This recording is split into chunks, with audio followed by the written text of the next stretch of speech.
नमस्कार दोस्तों, स्वागत है आप सभी का आपके अपने इस यूट्यूब चैनल बाय एमडी धीवर पर। सो दोस्तों, आज का जो हमारा क्लास होने वाला है वो क्लास नंबर 42वां होने वाला है। और आज की क्लास का जो हमारा विषय रहने वाला है वो सामान्य ज्ञान रहने वाला है। और आज की क्लास का जो हमारा टॉपिक रहने वाला है वो मैराथन क्लास दूसरा रहने वाला है।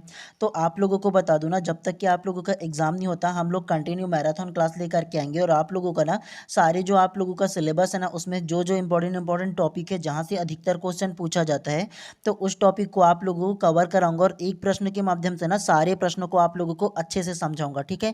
ताकि उस प्रॉपर टॉपिक को ना आप लोगों को अच्छे से समझा सकूं और आप लोगों का रिवीजन करा सकूं। तो इसलिए आप लोगों को ना ध्यानपूर्वक पढ़ना है और मेरे आंसर लेने से पहले खुद आप लोगों को आंसर लेना और प्रैक्टिस करते हुए चलना है। और अभी मात्र आप लोगों का जो लोग डीएलएड की तैयारी कर रहे हैं ना, उन लोगों के पास मात्र 3 दिनों का टाइम अब बचा हुआ है। तो इस 3 दिनों में ना कोई भी प्रकार से एकदम अलग पढ़ने की आवश्यकता नहीं है।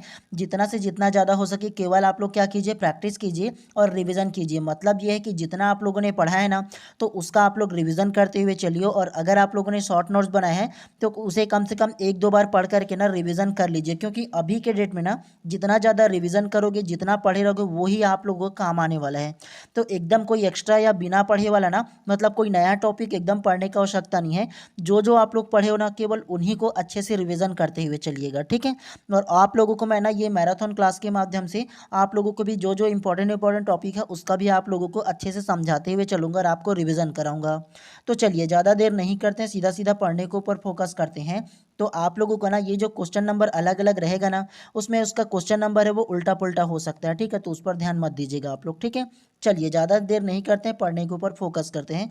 और आप लोगों से केवल एक ही हम्बल रिक्वेस्ट रहता है कि अगर आप लोगों ने अभी तक चैनल को सब्सक्राइब नहीं किया तो चैनल को सब्सक्राइब कर लीजिए और बेल आइकन को दबा दीजिए, ताकि इसी प्रकार से जब भी मैं क्लास लाऊँ ना तो प्रॉपर टाइम पे आपको उसका नोटिफिकेशन मिल पाए। तो चलिए इसी उम्मीद के साथ सीधा सीधा पढ़ने के ऊपर फोकस करते हैं। तो प्रश्न क्रमांक 7वां को सबसे पहले आप ध्यान से पढ़िए। बुद्ध के जीवन की घटनाओं से संबंधित कलात्मक धार्मिक प्रतीकों को सही सुमेलित करने वाले कूट को चुनिए। एक तरफ सूची 1 दिया और एक तरफ सूची 2 दिया है।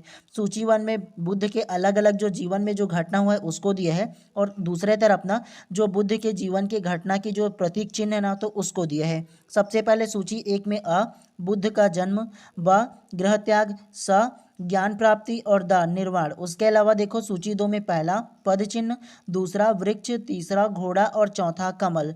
कूट में दिया है option A, option B, option C या ऑप्शन डी। तो आप लोगों को एक चीज़ बता दूं, आप लोगों का जो सामान्य ज्ञान का विषय है ना, इसमें इसी प्रकार से क्वेश्चन पूछे जाने वाले हैं। आप लोगों के सामान्य ज्ञान में टोटल 20 प्रश्न आने वाले हैं, जिसमें से लगभग 12 से 15 क्वेश्चन जो रहेगा ना वो कूट आधारित ही रहेगा। मतलब इसी प्रकार से ना कथन कारण और उसके अलावा आप लोगों को जोड़ी मिला, सूची 1 और सूची 2 ऐसे ही मिलने वाला है। तो आप लोगों को ना पहले से अपना माइंडसेट ये बना लो कि ऐसे क्वेश्चन आएगा तो मैं बना लूंगा बोल करके। ये आप लोगों को शौक में नहीं रहना कितना ज़्यादा कूट में दे दिया कैसे बनाऊंगा। तो आप लोग अपने आप को पहले से ऐसा प्रिपेयर करके रख लीजिएगा, ठीक है। चलिए बताइए क्या इसका आंसर होगा।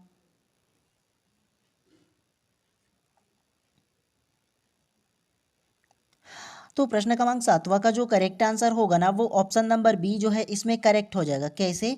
तो देखो प्रश्न क्रमांक 7वां में क्या बोला है, बुद्ध के जीवन की घटनाओं से संबंधित कलात्मक धार्मिक प्रतीकों को सही सुमेलित करने वाली कूट को चुनिए। सूची 1 और सूची 2 करके इसमें दिया है। तो सबसे पहला को देखो, बुद्ध का जन्म। तो बुद्ध के जन्म को क्या माना जाता है? तो बुद्ध के जन्म का जो चिन्ह है ना वो कमल को माना जाता है। क्या? जैसे कमल खिलता है तो नई जीवन की शुरुआत माना जाता है, ठीक उसी प्रकार से बुद्ध का जो जन्म है ना वो कमल चिन्ह को लिया जाता है और नई जीवन की शुरुआत माना जाता है। उसके अलावा ब देखो, गृह त्याग। तो गृह त्याग जो होगा ना वो घोड़ा को लिया गया प्रतीक चिन्ह में, तो ये ध्यान रखना है। उसके अलावा स को देखो, ज्ञान की प्राप्ति। तो ज्ञान की प्राप्ति क्या है? तो ज्ञान की प्राप्ति जो है ना वो वृक्ष में हुआ था। क्या? तो ज्ञान की प्राप्ति का जो चिन्ह है वो वृक्ष है। उसके अलावा द देखो, निर्वाण। तो निर्वाण को क्या लिया गया है पद चिन्ह में? तो निर्वाण को ना पद चिन्ह लिया गया है, ठीक है। मतलब जब उसका निर्वाण हुआ था, मृत्यु हुआ था ना, तो उस उसको पद चिन्ह का चिन्ह लिया गया था। तो ये आप लोगों को याद रखना है बुद्ध के बारे में। उसके अलावा आप लोगों को मैं जब पढ़ाया था भगवान बुद्ध के बारे में, तो उसके बारे में आप लोगों को पूरा डिटेल दिया था ना। अभी भी थोड़ा सा आप लोगों को समझा रहा हूँ, ध्यानपूर्वक समझिएगा, ठीक है। और ऐसे ही क्वेश्चन अधिकतर पूछे जाएंगे। तो सबसे पहले आप लोग ये जान लो कि गौतम बुद्ध का जन्म कब हुआ था। तो गौतम बुद्ध का जो जन्म है ना वो 563 ईस्वी में हुआ था। कब? तो 563 ईस्वी में हुआ था। कहाँ हुआ था? तो वो लुम्बिनी वन में होता। कहाँ? तो वो लुम्बिनी वन नेपाल की तराई में हुआ था। तो ये आप लोगों को याद रखना उसके जन्म के बारे में। उसके माता और पिता का क्या नाम था? तो पिता का जो नाम था ना वो राजा शुद्धोधन था, और माता का जो नाम था वो रानी महामाया थी, ठीक है। तो इन दोनों के माता पिता के नाम को याद रखना है। उसके अलावा उसके पुत्र, किसका? तो भगवान बुद्ध मतलब गौतम बुद्ध के पुत्र और पत्नी का क्या नाम था? तो पुत्र का जो नाम था वो राहुल था, और पत्नी का जो नाम था वो यशोधरा था। कभी कभी ना कूट में पूछा जाता है कि उसकी पत्नी का क्या नाम था, तो एक एक तरफ दे दिया जाता है। तो ये भी आप लोगों को याद रखना है, कम से कम उसके नाम को, ठीक है। उसके अलावा उसका मृत्यु या महापरिनिर्वाण कब हुआ था? तो उसका जो मृत्यु है ना वो 483 में हुआ था। कब? तो 483 ईस्वी में उसकी मृत्यु हुआ था। उसके अलावा माफ़ कीजिएगा, आप लोगों को एक चीज़ बताना कि भगवान बुद्ध का जो जन्म है वो 563 में हुआ था, लेकिन ईस्वी में नहीं, ईसा पूर्व में हुआ था। ये ध्यान रखना है, ठीक है। आपको बताया था ना कि ईसा पूर्व क्या होता है। ईसा के जन्म के पहले की जो सन है ना उसे ईसा पूर्व कहते हैं, और ईसा के जन्म के बाद के जो सन है उसे ईस्वी कहते हैं।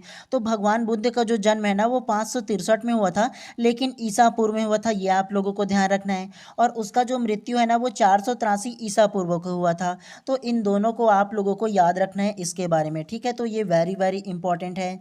और ग्रह त्याग के बारे में अगर आप लोगों को थोड़ा सा बताऊं ना, तो उन्होंने जो ग्रह त्याग किया था ना वो 29 वर्ष की आयु में किया था। कब? तो 29 वर्ष की आयु में ना उन्होंने क्या किया था? ग्रह त्याग किया था, मतलब अपने घर को क्या किया था? छोड़ दिया था, ठीक है। और उसको जो ज्ञान की प्राप्ति हुआ है ना वो बोधि वृक्ष में होता। बोधि वृक्ष मतलब पीपल का जो वृक्ष जानते हो ना, है ना। तो उस वृक्ष के नीचे ना उसको ज्ञान की प्राप्ति हुआ था। तो ये चीज़ आप लोगों को याद रखना है उसके बारे में, ठीक है। ये भी आप लोगों के लिए इंपॉर्टेंट है। उसके अलावा इन्होंने सबसे पहला उपदेश कहाँ दिया था? तो सबसे पहला जो उपदेश है ना वो सारनाथ में दिया था। तो ये भी आप लोगों को ध्यान रखना है। उसके अलावा एक चीज़ और इनका जो इम्पोर्टेंट है वो है उन्होंने 4 आर्य सत्य दिया था। क्या? तो 4 आर्य सत्य भगवान बुद्ध ने दिया था। कौन कौन सा? तो सबसे पहला जो होगा वो दुख ही दुख, दूसरा दुख का कारण, तीसरा दुख निवारण, और दुख निवारण मार्ग, ये चौथा हो जाएगा। तो इन्होंने 4 आर्य सत्य दिए थे। इनको चाहो तो नोट करके रख सकते हो। तो इन सारे जो ना डिटेल है ना उसको आप लोगों को क्या करना है? केवल रिवीजन करते हुए चलना है, ताकि आप लोग भूलो मत, ठीक है। तो इसीलिए प्रश्न क्रमांक 7 का जो करेक्ट आंसर होगा ना ऑप्शन नंबर बी जो है इसमें करेक्ट हो जाएगा। देखो एक प्रश्न में पूरा की पूरा हम लोगों ने उसका पूरा जीवन चरित्र के बारे में जान गया ना कि क्या क्या उसका इंपॉर्टेंट है ये। तो ऐसे ही हम लोग क्या करेंगे? पढ़ते हुए चलेंगे, ठीक है। चलिए प्रश्न क्रमांक 9 को अब ध्यान से पढ़िए। गौतम बुद्ध के निर्वाण पश्चात निम्नलिखित स्थानों में बौद्ध संगीतियाँ आयोजित की गई। पहला दिया है राजगृह, दूसरा दिया है वैशाली, तीसरा दिया है बोधगया, और चौथा दिया है पाटलिपुत्र। सही उत्तर चुनिए। ऑप्शन ए 1, 2 एवं 3, ऑप्शन बी 2, 3 एवं 4, ऑप्शन सी 1, 2 एवं 4, या ऑप्शन डी 1, 3 एवं 4। तो क्या इसका आंसर होगा?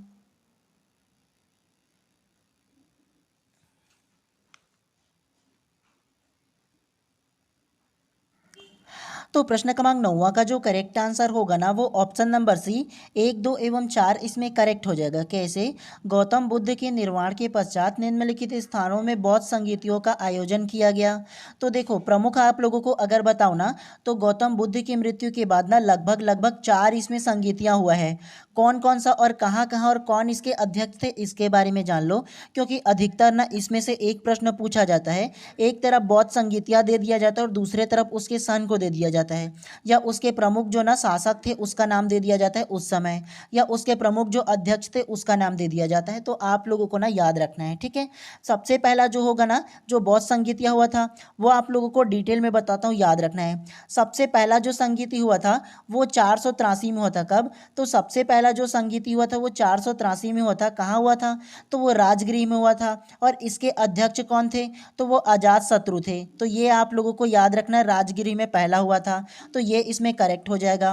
दूसरा जो संगीत हुआ था ना वो वैशाली में हुआ था। कहाँ? तो दूसरा जो संगीत हुआ था वो वैशाली में हुआ था। और कब हुआ था? तो वो 383 में हुआ था। सबसे पहला 483 में हुआ था, उसके 100 वर्ष के बाद ना 383 में हुआ था। तो ये आप लोगों को याद रखना है। इसके जो अध्यक्ष थे वो कौन थे? तो कालाशोक थे। कौन? तो इसके जो अध्यक्ष है ना दूसरा बौद्ध संगीति का जो 383 में हुआ था, उसका जो अध्यक्ष है वो कालाशोक था। तो इसे आप लोगों को याद रखना है। तीसरा जो बौद्ध संगीति हुआ था वो 250 ईस्वी में हुआ था। कब? तो 250 ईसा पूर्व में हुआ था, माफ़ कीजिएगा, याद रखिएगा, ठीक है, ईसा पूर्व में हुआ था। और वो कहाँ हुआ था? तो वो जो है ना वो पाटलिपुत्र में हुआ था। ये जो चौथा लिखा है ना तो वहाँ हुआ था। और इसके अध्यक्ष कौन थे? तो इसके जो अध्यक्ष ना वो अशोक थे, मौर्य शासक। तो इसे भी आप लोगों को क्या रखना है? याद रखना है। उसके अलावा और अंतिम में जो चौथा जो बौद्ध संगीति हुआ था वो कहाँ हुआ था? तो 72 ईस्वी में होता। ये ईस्वी है, ठीक है, बाकी सब ईसा पूर्व में था। तो 72 ईस्वी में हुआ था। कहाँ हुआ था? तो वो कुंडलवन कश्मीर में हुआ था। तो ये आप लोगों को याद रखना। और इसके जो अध्यक्ष है ना वो कनिष्क था, ठीक है, जो कुषाण वंश का शासक था। तो इन चारों को आप लोगों को याद रखना है। प्रमुख प्रमुख, पहला इसमें राजगृह, दूसरा वैशाली और तीसरा पाटलिपुत्र हो जाएगा। तो इन सारे को आप लोगों को याद रखना है क्योंकि अधिकतर इसमें से प्रश्न बनता है। तो इसीलिए प्रश्न क्रमांक 9 का जो करेक्ट आंसर होगा ना ऑप्शन नंबर सी जो है इसमें करेक्ट हो जाएगा। चलिए नेक्स्ट प्रश्न को पढ़ते हुए चलते हैं इसी प्रकार से। चलिए प्रश्न क्रमांक 43 को ध्यान से पढ़िए। जैन साहित्य से संबंधित निम्नलिखित कथनों को पढ़िए तथा सटीक विकल्प को चुनिए। कथन पहला दिया है, श्वेतांबर धर्मसूत्र में 12 अंग शामिल है। कथन दूसरा को पढ़िए, श्वेतांबर परंपरा के अनुसार इन अंगों का संकलन वल्लभी में आयोजित एक धर्म सभा में किया गया था। ऑप्शन ए, कथन एक एवं कथन दो दोनों सही हैं। ऑप्शन बी, कथन एक गलत है लेकिन कथन दो सही है। ऑप्शन सी, कथन एक एवं कथन दो दोनों ही गलत है। या ऑप्शन डी, कथन एक सही है लेकिन कथन दो गलत है। तो क्या इसका आंसर हो सकता है?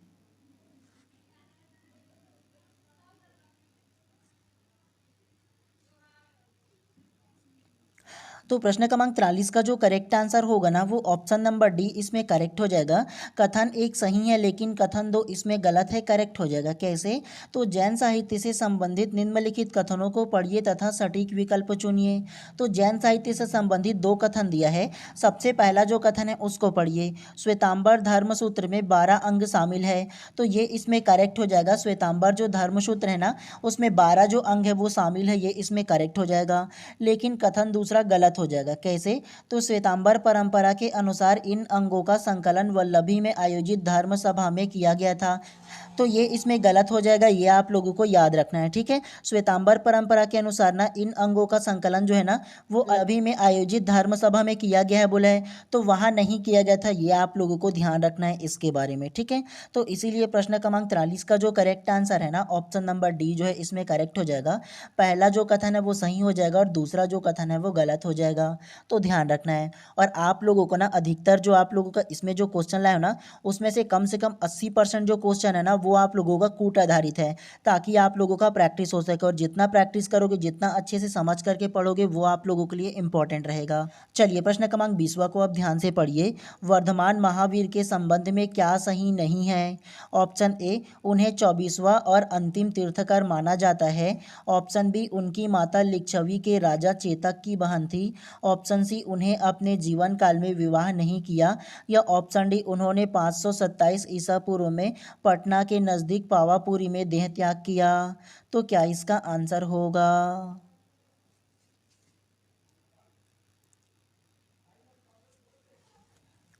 तो प्रश्न क्रमांक 20 का जो करेक्ट आंसर होगा ना वो ऑप्शन नंबर सी जो है इसमें करेक्ट हो जाएगा। उन्होंने अपने जीवन काल में विवाह नहीं किया, इसमें करेक्ट हो जाएगा। कैसे? वर्धमान महावीर के संबंध में क्या सही नहीं है, मतलब जो लाइन गलत होगा ना, जो कथन गलत है उसे आप लोगों को आंसर में लेना था। और ऑप्शन नंबर सी जो है वो गलत हो जाएगा। उन्होंने अपने जीवन काल में विवाह नहीं किया जो बोला है ना, तो ये इसमें गलत हो जाएगा। महावीर स्वामी को बोल लो या आप लोग गौतम बुद्ध को बोल लो, दोनों के दोनों जो है ना वो शादी शादीशुदा थे और दोनों के ही क्या थे, बच्चे भी थे। ठीक है, तो ये आप लोगों को ध्यान रखना है इनके बारे में। अब आप लोग थोड़ा सा ना वर्धमान या अर्थात महावीर स्वामी के बारे में थोड़ा सा जान लो। तो देखो, महावीर स्वामी का जन्म कब हुआ था, तो वो 599 ईसा पूर्व में हुआ था। कब, तो 599 ईसा पूर्व में हुआ था। कहाँ हुआ था, तो वो ना वैशाली में हुआ था, बिहार के निकट। ठीक है, बिहार के निकट कुंडलवन में हुआ था। तो ये आप लोगों को याद रखना है उसके जन्म के जो सन है उसके बारे में। बचपन में उनका नाम क्या था, जब मतलब महावीर स्वामी है ना, उसका बचपन में क्या नाम था, तो उसका बचपन में जो नाम था वो वर्धमान था, जो अभी इसमें लिखा गया है। ठीक है, तो बचपन का नाम इनका वर्धमान था। इसके माता पिता का क्या नाम था ये भी जान लो। तो इसके माता का जो नाम था वो त्रिशला था और इसके पिता का जो नाम था वो राजा सिद्धार्थ था। तो ये आप लोगों को याद रखना है। और आप लोगों को बताया हूं ना कि गौतम बुद्ध के जो पुत्र का नाम है वो सिद्धार्थ था, लेकिन महावीर स्वामी के उसके पिता का नाम सिद्धार्थ है। तो दोनों में कंफ्यूजन आप लोगों को नहीं होना है, अंतर को स्पष्ट रखना है आप लोगों को। ठीक है, और उसके पत्नी का क्या नाम था, तो उसकी पत्नी का जो नाम था ना वो यशोदा था।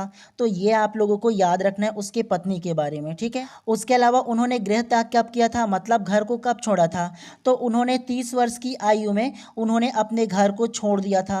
तो ये आप लोगों को याद रखना है। उसके अलावा उन्हें ज्ञान की प्राप्ति कब हुआ था, तो वो कठोर साधना के माध्यम से 12 वर्ष के पश्चात ना कब हुआ था, तो 42 वर्ष की उम्र में उन्हें को क्या प्राप्त हुआ था, कैवल्य ज्ञान की प्राप्ति हुआ था। और महावीर स्वामी का जो ज्ञान की प्राप्ति हुआ था उसे कैवल्य ज्ञान कहा जाता है। तो इसे भी आप लोगों को याद रखना है क्योंकि पूछा जाता है इसमें। ठीक है, और कैवल्य ज्ञान का मतलब क्या होता है, सर्वोच्च ज्ञान होता है। तो ये आप लोगों को ध्यान रखना है इसके बारे में। ठीक है, और उसकी मृत्यु कब हुआ था, अर्थात उसका निर्वाण कब हुआ था, तो उसका जो निर्वाण है ना वो 527 ईस्वी में हुआ था। कब हुआ था, तो 527 ईस्वी में हुआ था। ये आप लोगों को याद रखना है। पावापुरी में देह त्याग किया था। ठीक है, पटना में। तो ये आप लोगों को ध्यान रखना है महावीर स्वामी के बारे में। तो कम से कम आप लोगों को ना इतना जो डिटेल है ना वो आप लोगों को याद रखना है, क्योंकि इसमें से भी जो क्वेश्चन है वो पूछा जाता है, इंपॉर्टेंट है आप लोगों के लिए। ठीक है, और किस वृक्ष के नीचे उन्हें ज्ञान की प्राप्ति हुआ था, तो साल वृक्ष के नीचे उन्हें ज्ञान की प्राप्ति हुआ था। और अगर पूछा जाए कि भगवान बुद्ध को किस वृक्ष के नीचे उनको ज्ञान की प्राप्ति हुआ था, तो उनको पीपल वृक्ष के नीचे हुआ था। बोधि वृक्ष बोला जाता है पीपल को। ठीक है, और इनको साल वृक्ष के नीचे हुआ था। तो दोनों के अंतर को स्पष्ट याद रखना है, कंफ्यूज आप लोगों को नहीं होना है। तो इसीलिए प्रश्न क्रमांक 20 का जो करेक्ट आंसर है ना ऑप्शन नंबर सी जो है वो करेक्ट हो जाएगा। देखो, एक प्रश्न में पूरा की पूरा आप लोगों का एक चैप्टर रिवाइज हो गया ना। भगवान बुद्ध को हम लोगों ने अलग से चैप्टर में पढ़ा है, उसके अलावा महावीर स्वामी को अलग से चैप्टर में पढ़ा है, लेकिन एक क्वेश्चन में आप लोगों को पूरा डिटेल बता दिया ना जी। तो ऐसे ही आप लोगों को रिवीजन करते हुए चलना है। ठीक है, चलिए प्रश्न क्रमांक 7वां को आप फिर से ध्यान से पढ़िए, ये अलग क्वेश्चन है। ठीक है, निम्नलिखित मगध राजवंश को कालानुक्रम व्यवस्थित कीजिए। मतलब जो मगध के राजवंश है ना, जो राजा थे ना, उसको आप लोगों को अरेंज करना है काल के अनुसार, मतलब सन के अनुसार। सबसे पहला दिया है इसमें नंद वंश, दूसरा शुंग वंश, तीसरा मौर्य वंश और चौथा हर्यक वंश। उत्तर निम्नकूट में सुमेलित कीजिए, अर्थात चुनिए बोला है। Option A, option B, option C या ऑप्शन डी। ये अलग अलग 4 वंश दिया है, तो इन चारों वंश को आप लोगों को बताना है उसके क्रम वाइज। ठीक है, सन के अनुसार।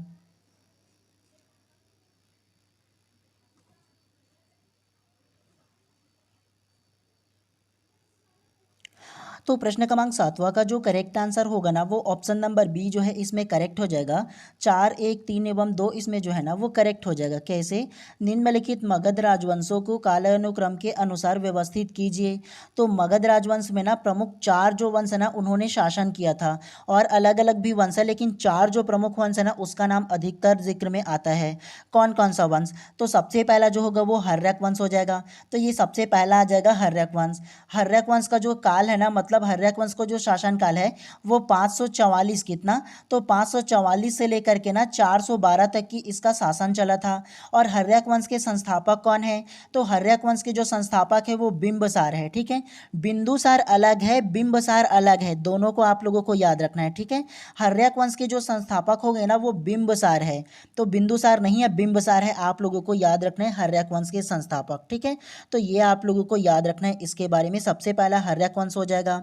उसके बाद दूसरा में जो इसमें आता है ना वो शिशुनाग वंश आता है, लेकिन इस अलग अलग जो थ्योरी दिया ना उसमें शिशुनाग वंश का वर्णन नहीं किया गया है, तो हम लोग इसको नहीं पढ़ेंगे। ठीक है, पहला हर्यक वंश आता है, दूसरा शिशुनाग वंश आता है, लेकिन शिशुनाग वंश को नहीं दिया तो इसको छोड़ देंगे। ठीक है, और शिशुनाग वंश के जो संस्थापक है वो कौन थे, तो शिशुनाग थे। ठीक है, शिशुनाग वंश के संस्थापक शिशुनाग थे, ये केवल आप लोग याद रखिएगा।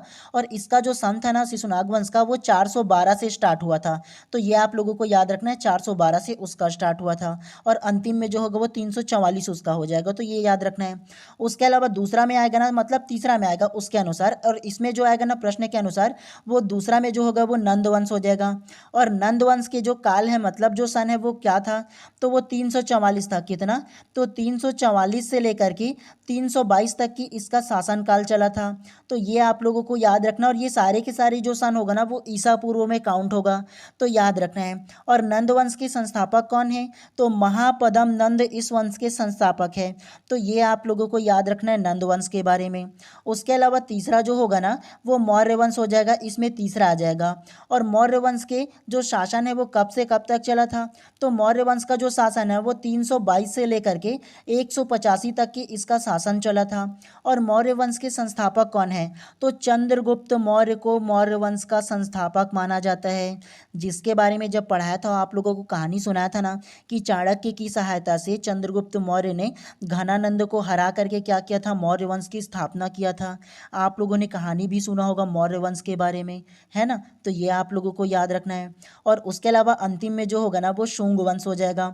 शुंग वंश का जो शासनकाल है ना वो 185 चला था, कब, तो 185 ईसा पूर्व से लेकर के 73 ईस्वी तक की चला था। ठीक है, अब 185 जो है वो ईसा पूर्व में काउंट होगा, लेकिन जो 73 होगा ना तो वो ईस्वी में काउंट होगा अब। ठीक है, क्योंकि ईसा के जन्म के पहले ईसा पूर्व और ईसा के जन्म के बाद ईस्वी कहलाता है, तो इसीलिए आप लोगों को याद रखना है शुंग वंश के बारे में। और शुंग वंश के संस्थापक कौन है, तो शुंग वंश के जो संस्थापक है ना वो पुष्यमित्र शुंग हो जाएगा।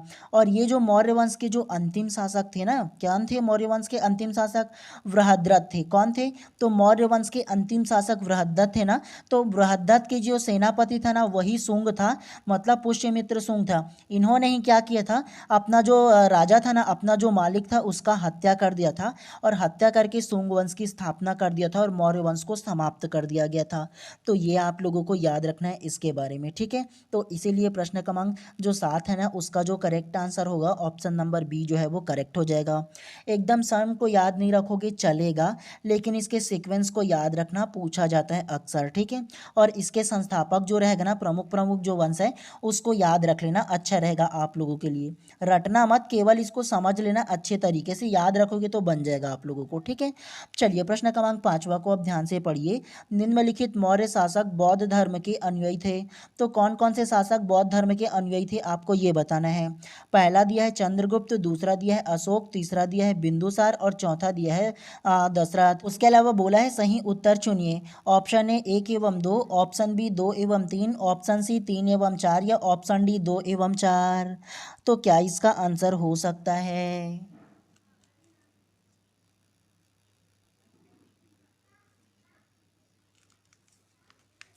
तो प्रश्न क्रमांक 5वां का जो करेक्ट आंसर होगा ना वो ऑप्शन नंबर डी 2 एवं 4 इसमें करेक्ट हो जाएगा। कैसे, निम्नलिखित मौर्य शासक बौद्ध धर्म के अनुयायी थे, तो मौर्य वंश में ना कौन कौन से ऐसे शासक हैं जो बौद्ध धर्म का अनुयायी था ये बोला है, तो इसमें दूसरा अशोक हो जाएगा और चौथा दशरथ हो जाएगा।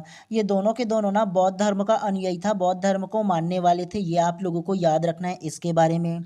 उसके अलावा ऑप्शन नंबर है चंद्रगुप्त मौर्य, तो चंद्रगुप्त मौर्य जो है ना वो जैन धर्म के अनुयायी था, ये आप लोगों को याद रखना है इसके बारे में। ठीक है, क्या था, तो चंद्रगुप्त मौर्य जो है ना वो जैन धर्म का अनुयायी था, ध्यान रखना है। और इन्होंने ना भद्रबाहु जो जैन संत थे ना तो उससे क्या लिया था, दीक्षा लिया था, तो ध्यान रखना है जैन धर्म के बारे में। चंद्रगुप्त मौर्य जैन धर्म का अनुयायी था।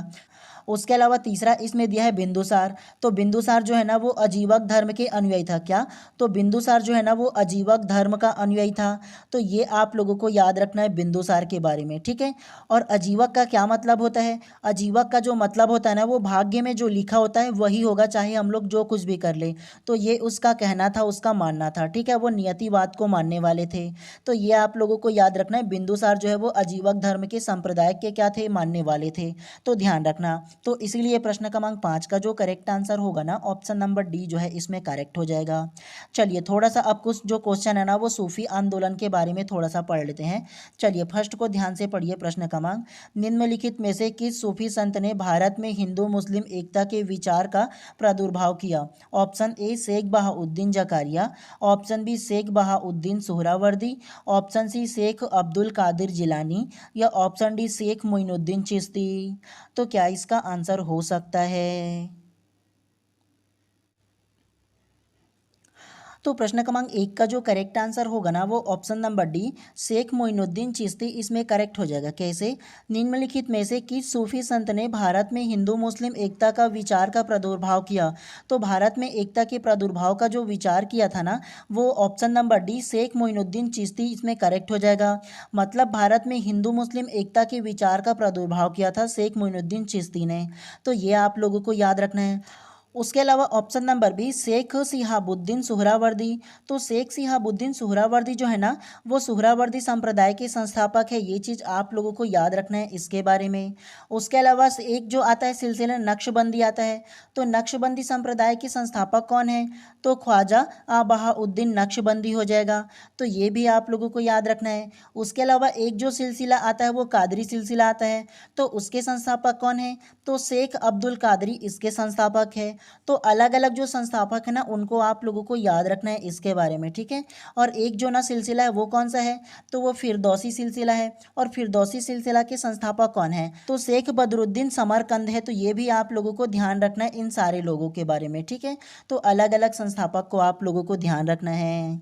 उसके अलावा ऑप्शन नंबर है शेख बहाउद्दीन जकारिया। तो ये जो शेख बहाउद्दीन जकारिया जो है ना वो सुहरावर्दी संप्रदाय के प्रमुख संत थे। तो ये आप लोगों को ध्यान रखना है इसके बारे में।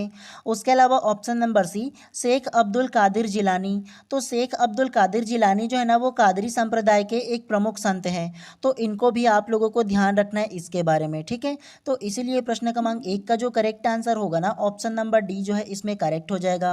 तो इसे आप लोगों को याद रखना है, प्रमुख प्रमुख जो संत हैं उनके नाम को। चलिए प्रश्न क्रमांक 9 को आप थोड़ा सा ध्यान से पढ़िए इसी टॉपिक पर। सूफी सिलसिलों को उनके प्रमुख संतों से सुमेलित कीजिए। ए करके दिया है चिश्ती सिलसिला, बी दिया है सुहरावर्दी सिलसिला, सी दिया है नक्शबंदी सिलसिला और डी दिया है कादरी सिलसिला। उसके अलावा पहला शेख बहाउद्दीन जकारिया, दूसरा मोहम्मद गौस, तीसरा हमीउद्दीन नागौरी और चौथा Sheikh Ahmad Faruqi. Option A, option B, option C या ऑप्शन डी। तो आपको इसको क्या करना है, मिलाते हुए चलना है, ठीक है। तो बताइए क्या इसका आंसर हो सकता है?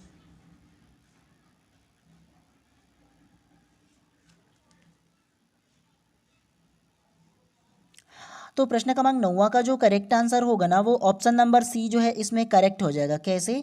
तो चलिए एक तरफ इसमें ना सूफी सिलसिलों के उसके प्रमुख संत को दिया है और एक तरफ उसके जो प्रमुख संप्रदाय है उसको दिया है। तो सबसे पहला एक देखो चिश्ती सिलसिला। तो चिश्ती सिलसिला का कौन होगा? तो हमीउद्दीन नागौरी हो जाएगा, ये इसके प्रमुख संत हो जाएगा। अब दूसरा देखो सुहरावर्दी सिलसिला। तो सुहरावर्दी सिलसिला का जो होगा वो शेख बहाउद्दीन जकारिया हो जाएगा। उसके अलावा तीसरा देखो नक्शबंदी सिलसिला। तो नक्शबंदी सिलसिला का जो होगा ना वो शेख अहमद फारूकी हो जाएगा। उसके अलावा चौथा डी करके दिया है कादरी सिलसिला। तो कादरी सिलसिला का जो होगा ना वो मोहम्मद गौस हो जाएगा। तो इसीलिए प्रश्न क्रमांक 9 का जो करेक्ट आंसर होगा ना ऑप्शन नंबर सी जो है इसमें करेक्ट हो जाएगा। जितने भी आप लोगों का क्वेश्चन है ना वो सारे के सारे अभी की डेट में कूट में पूछा जा रहा है, इसीलिए कूट कूट वाले जो क्वेश्चन है ना वैसा क्वेश्चन ला रहा हूँ ताकि आप लोगों का थोड़ा बहुत प्रैक्टिस हो सके अच्छे से। तो ध्यान रखना है। चलिए प्रश्न क्रमांक 10 को आप ध्यान से पढ़िए। सूची 1 को सूची 2 से मिलाइए दिए गए कूट के आधार पर। तो सूची 1 में फिर से प्रमुख संत दिया और सूची 2 में उसका सिलसिला दिया है। तो अलग अलग संत और उसके सिलसिला को फिर से मिलाइए, अलग क्वेश्चन है ये भी। पहला दिया है शेख बहाउद्दीन जकारिया, दूसरा ख्वाजा माइनुद्दीन चिश्ती, तीसरा अब्दुल कादिर जिलानी और चौथा शेख अब्दुल्ला सत्तारी। उसके अलावा पहला दिया है चिश्ती, दूसरा सुहरावर्दी, तीसरा कादरी और चौथा सत्तारी। कूट में करके दिया है option A, option B, option C या ऑप्शन डी।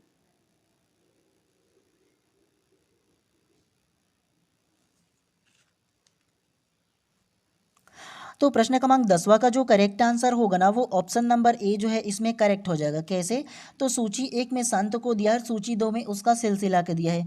ये मान के चलो हमेशा इसमें से एक प्रश्न बनता ही बनता है और ऐसे ही कूट में पूछा जाएगा, नॉर्मल सिंगल लाइनर नहीं पूछा जाएगा, ध्यान रखना। और इस टॉपिक को अच्छे से पढ़ लेना क्योंकि इसी प्रकार से क्वेश्चन इसमें पूछा जाएगा। तो मिलाते हैं सबसे पहला को, शेख बहाउद्दीन जकारिया। तो शेख बहाउद्दीन जकारिया जो होगा ना वो सुहरावर्दी संप्रदाय के प्रमुख संत है। दूसरा होगा ख्वाजा मोइनुद्दीन चिश्ती। तो ख्वाजा मोइनुद्दीन चिश्ती होगा वो चिश्ती संप्रदाय के प्रमुख संत है। लास्ट में देखो ना जी चिश्ती लिखा है तो चिश्ती ही लोगे ना। उसके अलावा तीसरा को देखो अब्दुल कादिर जिलानी। तो अब्दुल कादिर जिलानी होगा वो कादरिया संप्रदाय के हो जाएंगे प्रमुख संत जो है वो। देखो ना जी यहाँ देखो कादरी बीच में लिखा हुआ है ना यहाँ पास, तो ये कादरिया आ जाएगा, तो ऐसे आप लोग भी पहचान सकते हो। उसके अलावा चौथा शेख अब्दुल्ला सत्तारी। तो शेख अब्दुल्ला सत्तारी जो होगा वो सत्तारी जो संप्रदाय है उसके प्रमुख संत हैं। तो यहाँ सत्तारी लिखा है, यहाँ भी सत्तारी है, यहाँ कादिर लिखा है तो यहाँ भी कादरिया लिखा है। उसके अलावा यहाँ चिश्ती लिखा है तो यहाँ भी चिश्ती लिखा है। तो ऐसे आप लोग थोड़ा सा सेंस ऑफ ह्यूमर लगा करके पहचान सकते हो ना। तो इतना को जानोगे तो आराम से ऑप्शन नंबर ए आप लोगों को पता चल जाएगा ना जी। हैं तो इसी प्रकार से थोड़ा सा आप लोगों को समझ कर पढ़ते हुए चलना है, ठीक है। चलिए उसी पर आप लोगों का एक और क्वेश्चन है इसी तरह से। चलिए प्रश्न क्रमांक 14 को भी ध्यान से पढ़ लीजिए। सुमेलित कीजिए सूफी संत एवं सिलसिला फिर से दिया है। सूची एक में देखो और सूची दो में, तो एक तरफ संत और दूसरे तरफ फिर से सिलसिला। अब आप लोगों से गलती नहीं होना चाहिए। ए को देखो शेख बहाउद्दीन जकारिया, बी को देखो ख्वाजा कुतुबुद्दीन बख्तियार, और सी को देखो सैयद अली हमदानी, और डी को देखो शेख फारुद्दीन याहा। उसके अलावा सूची दो में देखो पहला फिरदौसी, दूसरा ऋषि, और तीसरा चिश्ती, और चौथा सुहरावर्दी। सही उत्तर चुनिए, option A, option B, option C या ऑप्शन डी। ऐसे ही क्वेश्चन कम से कम एक पूछा जाएगा जी, तो इम्पोर्टेंट है आप लोगों के लिए। क्यों? क्योंकि देखो अलग अलग जो सिलसिला इसमें दिया है ना, तो अलग अलग जो संप्रदाय है उसमें कई संत हैं। एक प्रमुख संस्थापक होगा, बाकी उसको जो फॉलो करने वाला संत होंगे, तो कोई भी पूछा जा सकता है।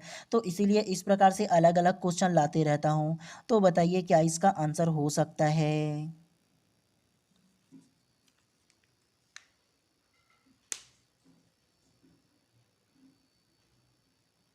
तो प्रश्न क्रमांक 14 का जो करेक्ट आंसर होगा ना वो ऑप्शन नंबर डी जो है इसमें करेक्ट हो जाएगा। कैसे?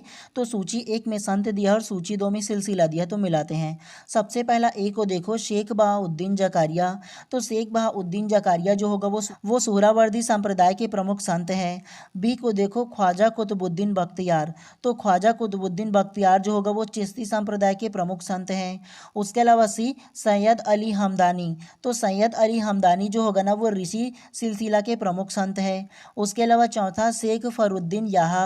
तो शेख फरुद्दीन याहा जो होगा ना वो फिरदौसी सिलसिला का क्या है, प्रमुख संत है। तो ये आप लोगों को ध्यान रखना है, कम से कम एक बार आप लोग क्या कीजिएगा, पढ़ के जाइएगा, ठीक है, ताकि आप लोगों को अच्छे से क्या रहे, याद रहे।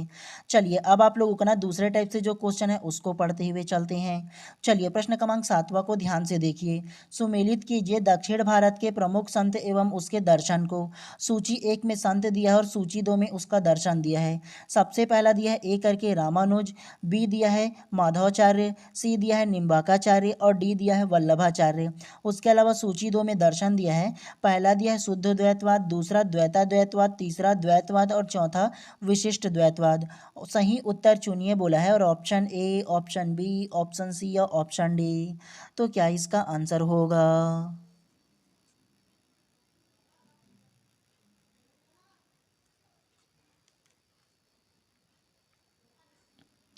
तो प्रश्न क्रमांक 7वां का जो करेक्ट आंसर होगा ना वो ऑप्शन नंबर डी जो है इसमें करेक्ट हो जाएगा। कैसे? तो सूची एक में संत दिया है और सूची दो में दर्शन दिया है। तो चलिए मिलाते हुए चलते हैं। तो पहला दिया है सूची एक में ए करके रामानुजाचार्य। तो रामानुजा जो चार्य होगा ना वो विशिष्ट है क्या? तो आप लोगों को मैंने याद रखने का तरीका बताया था ना कि रामानुजाचार्य से भगवान राम को लेना, और भगवान राम हमारे लिए क्या है, विशिष्ट है, हमारे लिए भगवान है। तो ये विशिष्ट द्वैतवाद को मानने वाला हो जाएगा। उसके अलावा बी को देखो माधवाचार्य माधवाचार्य। तो माधवाचार्य जो होगा ना वो द्वैत हो जाएगा क्या, तो माधव जो होगा वो हमारे लिए क्या होगा, द्वैत हो जाएगा। तो ये आप लोगों को याद रखना है, द्वैतवाद को मानने वाले हैं। उसके अलावा सी को देखो, निम्बाकाचार्य। तो निम्बाकाचार्य जो होगा ना वो हमारे लिए क्या है, द्वैतवाद को मानने वाले हैं। निम्बाकाचार्य क्या है जी, हाँ तो द्वैतवाद को मानने वाले, ये ध्यान रखना है। उसके अलावा डी वल्लभाचार्य। तो वल्लभाचार्य जो होगा ना वो शुद्ध द्वैतवाद को मानने वाले हैं क्या, तो देखो वल्लभाचार्य वो हमेशा हमारे लिए क्या है, तो वो शुद्ध है और शुद्ध द्वैतवाद को मानने वाले हैं। तो ये आप लोगों को याद रखना है। तो इसीलिए प्रश्न क्रमांक 7वां का जो करेक्ट आंसर होगा ना ऑप्शन नंबर डी जो है इसमें करेक्ट हो जाएगा। चलिए नेक्स्ट प्रश्न को पढ़ते हुए चलते हैं इसी प्रकार से। अब आप लोगों के लिए ना सेम टू सेम इसी प्रकार के क्वेश्चन है प्रश्न क्रमांक 8वां में। तो प्रश्न क्रमांक 8वां में एक तरफ भक्ति के संत को दिया है और एक तरफ ना मतलब सूची दूसरा में उसके दर्शन को दिया है। सूची एक को देखो, ए रामानुजाचार्य, बी माधवाचार्य, सी निम्बाकाचार्य और डी वल्लभाचार्य। सूची दो में देखो, पहला दिया है द्वैतवाद, दूसरा विशिष्ट द्वैतवाद, तीसरा द्वैताद्वैतवाद और चौथा शुद्ध द्वैतवाद। Option A, option B, option C या ऑप्शन डी।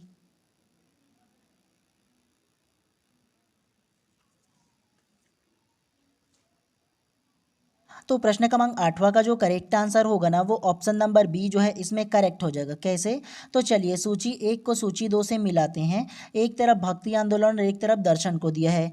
तो सबसे पहला रामानुजाचार्य। रामानुजाचार्य क्या है हमारे लिए, तो आपको बताना था कि रामानुजाचार्य से भगवान राम को लेना है और भगवान राम हमारे लिए क्या है, विशिष्ट है, हमारे लिए देवता है। तो वो विशिष्ट द्वैतवाद को मानने वाले हैं। बी को देखो माधवाचार्य। तो माधवाचार्य क्या है, तो वो द्वैतवाद को मानने वाले हैं। ठीक है, तो माधवाचार्य क्या है, तो वो द्वैतवाद को मानने वाले हैं। सी को देखो निम्बाकाचार्य। तो निम्बाकाचार्य जो है ना वो द्वैतवाद को मानने वाले हैं। मतलब निम्बाकाचार्य जो है ना वो दो भगवान को मानने वाले, तो द्वैता से दो ले लेना है। तो द्वैतवाद को मानने वाले कौन है, निम्बाकाचार्य। दो भगवान को मानने वाला कौन है, तो निम्बाकाचार्य। द्वैत लेना है। ठीक है, उसके अलावा अंतिम में डी दिया है। तो डी जो होगा ना वो क्या है, तो डी जो होगा वो क्या हो जाएगा, शुद्ध द्वैतवाद जाएगा। वल्लभाचार्य जो है वो शुद्ध है और शुद्ध द्वैतवाद को मानने वाले हैं। एकदम शुद्ध शाकाहारी भोजन करते हैं क्या, तो शुद्ध है एकदम, किसी भी प्रकार से अनलगर चीज़ों में नहीं रहता। जो वल्लभाचार्य है वो शुद्ध है अपने आप में। ठीक है, तो वो शुद्ध द्वैतवाद को मानने वाले हैं। तो ऐसे आप लोगों को समझ करके लेना है, रटोगे तो कोई मतलब नहीं होगा, याद रखना है। ठीक है, तो इसीलिए प्रश्न क्रमांक 8वां का जो करेक्ट आंसर होगा ऑप्शन नंबर बी जो है इसमें करेक्ट हो जाएगा। चलिए नेक्स्ट प्रश्न को फिर से इसी प्रकार से पढ़ते हुए चलते हैं। चलिए प्रश्न क्रमांक 9वां है, इसमें भी सेम टू सेम दिया है। आप लोगों को सेम टू सेम क्वेश्चन इसीलिए ला रहा हूँ क्योंकि आप लोगों का प्रैक्टिस हो सके। जी प्रैक्टिस करना है आप लोगों को ज़्यादा से ज़्यादा। फिर से 9 को ध्यान से देखो, एक तरफ सूची में दर्शन दिया और दूसरा में विचार दिया है। पहला दिया है रामानुजाचार्य, दूसरा वल्लभाचार्य, तीसरा निम्बाकाचार्य और चौथा शंकराचार्य।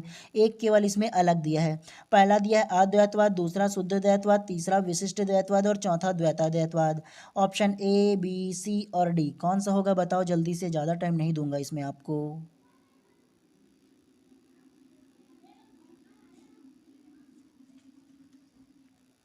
तो प्रश्न क्रमांक 9वां का जो करेक्ट आंसर होगा ना वो ऑप्शन नंबर सी जो है इसमें करेक्ट हो जाएगा। कैसे, तो चलिए इसको मिलाते हुए चलते हैं सूची एक और सूची दो को आपस में। सबसे पहला ए दिया है रामानुजाचार्य।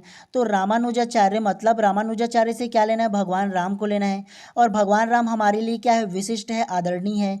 तो ये क्या होगा, विशिष्ट द्वैतवाद वाला हो जाएगा। बी को देखो वल्लभाचार्य। तो वल्लभाचार्य हमारे लिए क्या है, शुद्ध द्वैतवाद को मानने वाले। वल्लभाचार्य क्या थे, शुद्ध थे एकदम, है ना, किसी भी प्रकार से तामसिक वो करते नहीं थे ना, तो शुद्ध है, तो ये हो जाएगा दूसरा। उसके अलावा निम्बाकाचार्य। तो निम्बाकाचार्य किस में आएगा, तो वो द्वैतवाद हो जाएगा। मतलब दो भगवान को मानने वाला कौन था जी, तो वो निम्बाकाचार्य हो जाएगा। और उसके अलावा चौथा शंकराचार्य। शंकराचार्य क्या होगा, अद्वैतवाद को मानने वाला हो जाएगा। तो इसीलिए प्रश्न क्रमांक 9वां का जो करेक्ट आंसर होगा ना ऑप्शन नंबर सी जो है इसमें करेक्ट हो जाएगा। चलिए आप लोगों को केवल ना इतना ही पढ़ना था, इससे ज़्यादा इसमें पढ़ने की आवश्यकता नहीं है। अब नेक्स्ट जो आप लोगों का मैराथन लेकर के आऊँगा ना सामान्य ज्ञान के विषय में, तो उसमें से अब आप लोगों को ना अलग अलग विषय का मिक्स लेकर के आऊँगा। मतलब कुछ आप लोगों का राजनीति का होगा, कुछ इतिहास का होगा, कुछ आप लोगों का दूसरा जो विषय है ना तो उसका हो जाएगा, जैसे अर्थशास्त्र वगैरह होगा उसका हो जाएगा।